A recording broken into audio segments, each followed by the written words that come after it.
जी मैयत के खाने को लेकर। अच्छा, मैयत को खाने को लेकर देखिए, मैयत का जो खाना होता है ना, रसूलुल्लाह सल्लल्लाहु अलैहि वसल्लम की अहादीस के मुताबिक आपका हक है कि मैयत के घर खाना पहुंचाए। समझ रहे हो बात? किसी के घर इंतकाल हुआ है तो खाना कौन पहुंचाए? पड़ोसी पहुंचाए। आप करीबी रिश्तेदार हो तो आप उनके घर खाना पहुंचाए, बजाय इसके कि आप जाकर बैठ के खाए। ये नहीं है सुन्नत। सुन्नत ये है कि आप उनके घर खाना पहुंचाए, और तकरीबन 3 दिनों तक चूल्हा नहीं जलाते वो, तो आप जो है उनके घर खाना पहुंचा। अगर पड़ोसी है तो उसका ज़्यादा हक है कि वो अपने पड़ोसी का देखभाल करे और उनके घरों तक खाना पहुंचाने की पूरी कोशिश करे, बजाय इसके कि आप जाकर बैठकर खाए। तो दूर दूर से जो रिश्तेदार आते हैं, काफ़ी दूर से जो आते हैं ना, तो आप उनको भी खिलाने की कोशिश करें, कोई मसला नहीं है। मसला यहाँ पर यह आता है कि हर कोई जाके बैठ के खा रहा है मैयत के घर में, हर कोई मैयत के घर में जाकर बैठकर खा रहा है, तो इसकी बिल्कुल भी इजाज़त नहीं है, और ये एक तरह की बिदाअत है जिसको हम लोगों ने ईजाद कर लिया है। तो इस बिदाअत से पूरा अपने आप को बचाए।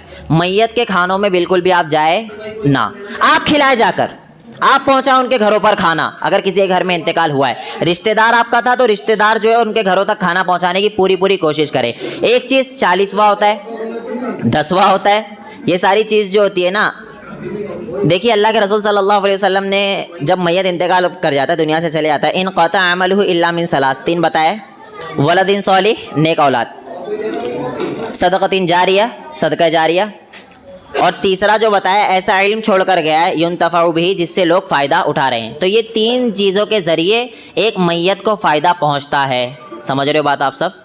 पहला क्या है बताओ आप लोग? नेक औलाद, वेरी गुड, माशाअल्लाह। दूसरा क्या है? सदका जारिया। तीसरा एक अहम क्या है?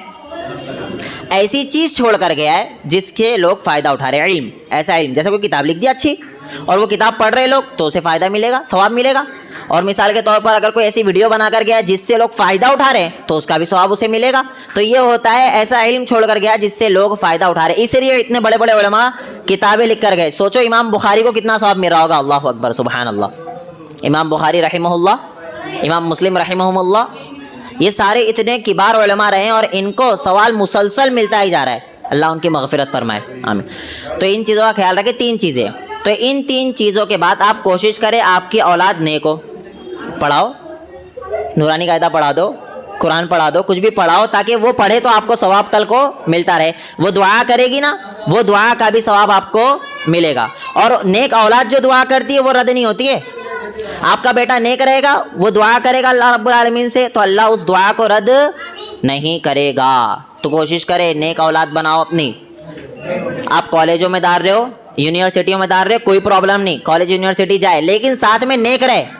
आपको इस चीज़ की टेंशन नहीं, यार फजर की नमाज नहीं पढ़ा। हम क्या सोचते, कॉलेज जाने वाला है 7 बजे, सोने तो थोड़ा, है ना। अक्सर होता है, ऐसा नहीं होता? होता ना। बिल्कुल गलत है यार। आप बोलो तू 7 बजे कॉलेज जाने वाला है, ये मेरे काम नहीं आएगा, तू ये जो नमाज जाएगा ये मेरे काम आएगा। ये आपका तोशा है, तैयार कर लो अभी दुनिया के अंदर अपनी औलाद को। औलाद नेक रहेगी तो आपको फ़ायदा पहुंचाएगी। दूसरा, सदका जारिया में कोई दरख्त लगा दिया है। दरख्त लगाना बहुत सवाब है, हम नहीं लगा रहे आजकल। दरख्त कहीं लगा दिए हो, वो दरख्त बढ़ता है ना, तो दरख्त के नीचे जितने लोग बैठेंगे, कीड़े खाएंगे, जो भी खाएगा, सारा सवाब आपको मिलता रहेगा। आप दुनिया से चले गए फिर भी आपको सवाब इसका मिल रहा है। तीसरा जो है वो क्या है? ऐसा इल्म छोड़ कर गया है जिससे लोग फ़ायदा उठा रहे हैं। ये 3 चीज़ें जिसके ज़रिए फ़ायदा उठाते हैं। सदका जारिया में ये चीज़ भी आती है। देखो, आप किसी गरीब को खाना खिला रहे हो, ये सवाब भी आपके वालिदैन को पहुँचेगा। उसकी दलील, वह रसूलुल्लाह सल्लल्लाहु अलैहि वसल्लम के पास एक शख्स, गालिबन सहाबी आई, और उन्होंने सवाल किया था कि मैं क्या कुआं खुदवा सकती हूँ? तो अल्लाह के रसूल ने कहा था जी हाँ, आप कुआं खुदवा सकते हो, क्योंकि ये सदका जारिया में आता है। तो आपके घर में चाहे वालिद का इंतकाल हुआ हो, चाहे वालिदा का हुआ हो, चाहे बहन का हुआ हो, चाहे भाई का हुआ हो, उसके नाम से आप गरीबों को खाना खिला सकते हो, सदका जारिया में आएगा। ये गरीबों को खिलाना है, ऐसे नहीं मुस्तंडे पहले इतना पेट निकला हुआ है और उन्हीं को बुला रहे आप, और वो खाना खा के जा रहे, कोई सवाब नहीं मिलेगा भाई। ऐसे को खिलाओ जिसको खाना मैसर नहीं है, जिसको खाना नहीं मिल रहा है। आप कोशिश करो ऐसे मसाकिन को ढूंढो जो बता नहीं रहे मुझे, लेकिन उसको ज़रूरत है। आप उसको खाना पहुंचाओगे तो दिल से दुआ देगा, और उसे यह ना बताओ कि मेरे घर में कोई टपका है, कब तब खिला रहा हूँ। अगर आप बताओगे ना तो वो दुआ करेगा, वो फलां तो बहुत अमीर था, वो टपक जाए। तो बात समझ रहे हो आप? तो बिल्कुल भी आप जाकर ये चीज़ ना बताएं कि मेरे घर में किसी का इंतकाल हुआ है, इस वजह से मैं खाना खिला रहा हूँ। नहीं, चुपचाप आप दे दे, वो खाना खा लेगा और आपको सवाब इंशाअल्लाह, आप जिसके लिए खिला रहे हो उसको सवाब मिल जाएगा। ये एक तरीका है, लेकिन इसमें दिन की कैद बोलो 10वें की कैद यानी 10 दिन पे ही खिलाना है ऐसी कैद नहीं, 40 दिन पर ही खिलाना है ऐसी कैद नहीं है। क्योंकि अगर 80 साल 1 साल बरसी जिसे कहते हैं, हाँ 1 साल के बाद ही खिलाना है ऐसी कोई कैद नहीं। आप चाहो तो रोज़ खिलाओ, आप चाहो तो जब आपको अल्लाह रब्बुल आलमीन ने गुंजाइश दी जब खिला दो ताकि सवाब मिल जाए।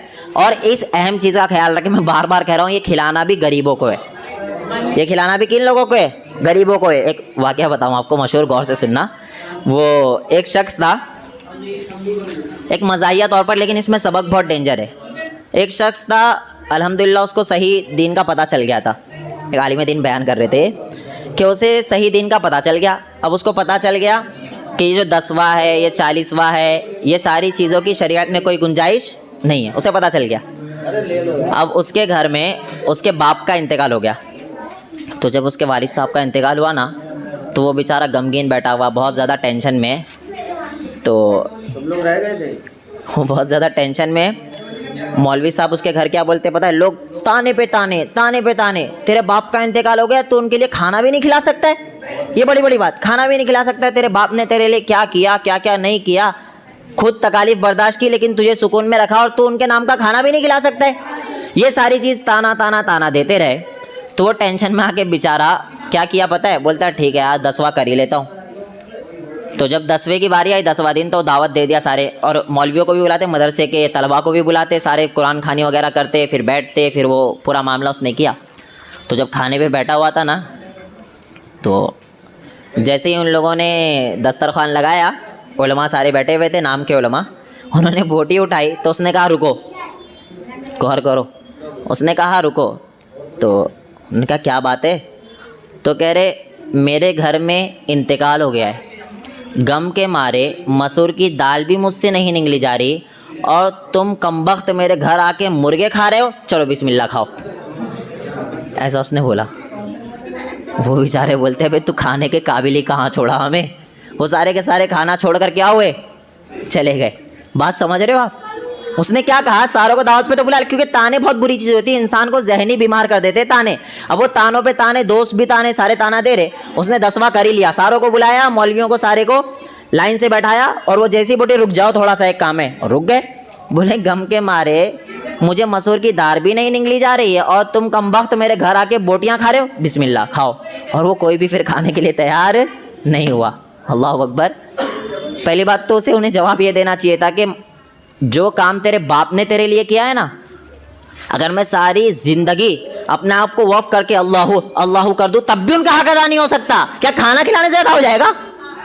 उन्होंने क्या कहा कि बाप चले गया, इतना काम किया और तू खाना भी नहीं खिला रहा उनके नाम पे। भाई इतना याद रखना, माँ बाप का हक आपके ऊपर इतना है कि सारी ज़िंदगी उनके नाम का खिलाते रहो तब भी उनका हक अदा होने वाला नहीं है। माँ बाप की अहमियत ऐसे ही नहीं है, माँ बाप की बहुत ज़्यादा अहमियत है। तो ये 10वां, ये 40वां, इन सारी चीज़ों की इस्लाम में कोई गुंजाइश नहीं है। गरीबों को खाना खिलाओ, जब चाहे जब खिलाओ, इंशाल्लाह आपको सवाब मिलेगा। बरसी जो है इसका भी तसव्वुर इस्लाम के अंदर नहीं है, और हम इसे बिदात क्यों कहते हैं ये भी जान लो। वो एक बंदा आया, सब चीज़ बिदात बिदात बिदात बिदात, सबको बिदाती बनाते हैं।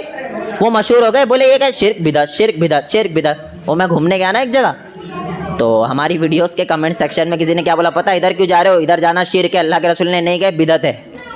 समझ रहे बात? यानी हमारी हर चीज़ शिर्क बिदअत में आ जाती है ना। तो बिदअत की तारीफ आप याद कर लो, मन अहदसा फी अमरिना हाजा मा लैसा मिन्हु फहुव रद्द, कि आप किसी भी चीज़ को मंसूब रसूलुल्लाह सल्लल्लाहु अलैहि वसल्लम की जानिब करो और वो अल्लाह के रसूल ने नहीं किया है, एक चीज़। दूसरी चीज़, किसी चीज़ को आप दीन का नाम दो। समझ रहे हो बात? सवाब कब मिलता? जब वो दीन का हिस्सा हो। अगर दीन का हिस्सा नहीं तो सवाब मिलेगा? नहीं मिलेगा ना। दीन का हिस्सा है तभी सवाब मिलेगा। तो आप अगर किसी चीज़ को दीन का नाम दे दो कि ये करने से सवाब मिल रहा है, तब हम कहते हैं बिदात। बात समझ रहे हो आप? आप खाना खा रहे हो, बिरयानी मिसाल ले लो, आपको सवाब मिलता है? आप सोचते हो मुझे बहुत सवाब मिल रहा है, बोल लो यार ऐसा घुन्ने बने बैठे। हाँ एक मिनट, आप बिरयानी खा रहे हो तो आपको सवाब मिल रहा है, सोचते हो आप? नहीं। आप घूमने गए दुनिया में, आप सोचते हो मैं घूम रहा हूँ मुझे बहुत ज़्यादा सवाब मिल रहा है, सोचते हो? नहीं सोचते ना, इसीलिए बिदअत नहीं है भाई। बिदअत कब होगी? जब मैं सोचूंगा ये सारी चीज़ करने से सवाब मिल रहा है, दीन समझूंगा, तब बिदअत होगी। तब क्या होगा कि अल्लाह के रसूल ने ऐसी चीज़ मुझे नहीं बताई जिसके करने से सवाब मिल रहा था, नऊज़ुबिल्लाह मिन ज़ालिक। अल्लाह के रसूल ने हर चीज़ हमें बताई है कि जिससे करने से आपको सवाब मिलेगा। तो अल्लाह के रसूल सल्लल्लाहु अलैहि वसल्लम, देखो फातिहा कोई पढ़ रहा है तो उस खाने को कौन नहीं खाता है? जिस पर अल्लाह का नाम लिया जाए शैतान भाग जाता है। तो बोले ये नहीं खाते ना, ये सारे शैताने भाग जाते। समझ रहे हो बात? समझाना चाह रहा हूँ आज मैं। फातिहा का खाना नहीं खाने वाला शैतान होता है, भाग जाता है। तो सोच लो तुम सब नहीं खाते, तुम क्या हो? शैतान हो। मैंने कहा भाई एक मर्तबा माइक लो, ऐलान करो कि हम जो फातिहा दे रहे हैं इसके ऊपर हमारा अकीदा ये है कि इसके ऊपर हमें कुछ भी सवाब नहीं मिलता। क्या ऐलान करना है? ये बच्चों खामोश बैठा ना। आपको सिर्फ एक मर्तबा ऐलान ये करना है कि माइक लो, ऐलान करना है कि हम फातिहा दे रहे हैं, ये सिर्फ बरकत के लिए दे रहे हैं, कुछ सवाब वाब नहीं मिलता। बरकत का एक मसला, कोई सवाब नहीं है इसके ऊपर, हम सिर्फ ऐसे ही पढ़ रहे। आपकी पब्लिक आपको फातिहा दिलवाना बंद करवा देगी। भाई जब कुछ मिल ही नहीं रहा है तो क्यों करवाऊं ये काम? समझ रहे हो बात? वो ये नहीं कहेंगे कि ये करने से कुछ नहीं होता, और जब आप ये कह रहे कि ये करने से होता है तो आपको दलील देना पड़ेगा कि नबी ने किया है या नहीं किया। बात समझ रहे नहीं समझ रहे? जा रही दिमाग में? कोई भी काम, माशाल्लाह देखो, कोई भी काम करने के लिए अगर आप दीन समझ रहे हो, दीन का हिस्सा समझ रहे हो, तो दलील चाहिए। मिसाल ले लो आप उसकी कि आप जो ये कहो कि फातिहा पढ़ने से मुझे सवाब मिल रहा है, ये सवाब जो मिला तो अब आपको बताना पड़ेगा सवाब क्यों मिला, क्या नबी ने किया या नहीं किया। समझे बात? अगर नबी ने किया है तो हम सब करेंगे, लेकिन अगर नबी ने नहीं किया है तो आपको पब्लिक को बताना पड़ेगा भाई ये नबी ने नहीं किया है और इसके ऊपर सवाब वाब नहीं मिलता है। तो हम बोलेंगे ठीक है पढ़ो, कोई मसला नहीं। लेकिन जहाँ आपने सवाब का लेबल लगा दिया तो ये बिदअत हो गई। बिदअत कहते उसको है कि जिसके पीछे आप सवाब की नीयत समझे और वो नबी ने नहीं किया है। हम जो घूम रहे हैं, हम जो खा रहे हैं, हम कहते हैं ये नबी ने नहीं किया, हम कहते हैं सिर्फ दुनिया की फैसिलिटीज़ है, ये हम सवाब की नीयत से नहीं कर रहे। ये बात समझ गए ना आप? अल्लाह रब्बुल आलमीन अमल की तौफीक अता फरमाए। बोलिए।